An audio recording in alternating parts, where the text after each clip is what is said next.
Hello, this is Alex from phpacademy.org, and this is another video tutorial for the New Boston. Now, in this tutorial we're going to be talking, or rather in this short tutorial series, we've got the get variable, the post variable, and we're also talking about request, which will be something later on when we've understood about forms in general.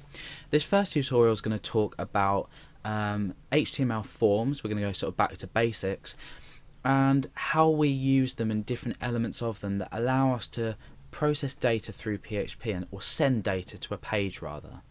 Now I'm going to be using this example for the same page, but when you do post data you can either post it to the same page that you're on currently, or you can post it to another page. Now if you don't understand what I'm talking about, that's absolutely fine. I will begin to create my HTML form and I'll explain each element of the form as we go along. We're not actually going to be doing any PHP programming necessarily in this video. Okay, so the first thing we do when we specify a form is the start and the end tag of the form. We also specify an action and a method. Now the action is where this form is going to submit when a submit button is clicked. So we include a submit button on our form. This will be inside here a bit later on. Now the first thing we do, like I said, is we declare the the action, sorry. Yeah, we'll do the action first. So in this case I want the action to link back to this same page, and this page is called index.php. You can see this shown here and up here as well. So we've got form action equals index.php. When a submit button is clicked, the form will then submit any data that is inside of it to this same page, and then we can start to process this data inside our PHP tags. The method can either be get or post, depending on how you're submitting the variables. Now a little about either of them.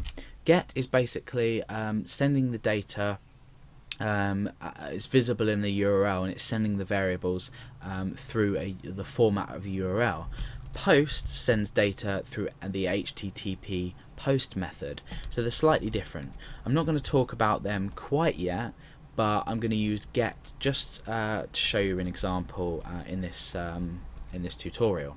So what do we want to do first? The first thing I'm going to do is I'm going to enter some input fields. So I'm going to say day, and I'm going to create an input type or an input tag. So on its own it would look like this, and the type is going to be text. The name of it is essentially what you're naming it in regards to a variable. This will be submitted and we can pick it up using the collection of get variables, which is almost like an associative array. So the name of this I'm going to call is day. Now what I'm going to do is I'm going to break down and I'm going to say date, input type equals text, name equals date, so we're calling it something different. We're breaking down again and we're saying year. So input type equals text, name equals year. We break down a couple more times just to keep everything neat, and I'm going to create a button. In fact, let's just see how this looks at the moment. Let's refresh. Okay, so we've got day, date and year. In actual fact, just to make things a bit tidier, I'm going to break in between each one of these as well. So that is looking like that. So we've essentially created our form already. We just need a button, like I said earlier, down here, and that's input type of submit, and the value of that is what is displayed. So if I get rid of this here and I refresh, you can see it just says submit. Some browsers it will default to submit request, but I can specify anything here. You can see that will just create it to look like it'll create with the capitalized text anything. So I'm just going to call this submit.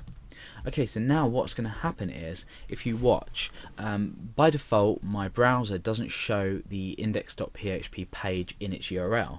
However, if I was to click on submit, like I said earlier, we've just applied the action of this form to go to index.php. So when I click on it, you'll notice the URL up here changes, and we've also included a few variables. We've got day, date, and the year. So the way this works is, after the page name itself, which is here in blue, we have a question mark, and after this we specify our variables. So the name of the variable is day, and that is equal to something. At the moment it's nothing. And then we say and with an ampersand symbol, we say date is equal to something here. At the moment it's equal to nothing. And then again the year is equal to something here, which at the moment is equal to nothing. So if, for example, I type Monday, I type 31st, and I type 2011 and I click submit, if you look up the top of the page you can see that the URL has changed, and in actual fact day is equal to Monday, date is equal to 31st, and the year is equal to 2011. So now we have submitted what's called get variables through PHP using a form. So that's how to create a form and submit them. However, we want to actually do something with them. Now in the next tutorial we're going to be looking at get variables and how we should use them and why we should use them, and then in the other tutorial we're going to look at post variables, and again the same, how we use them, why we use them. So this has been basically how to create the form and submitting the variables, and so we can use them eventually in PHP.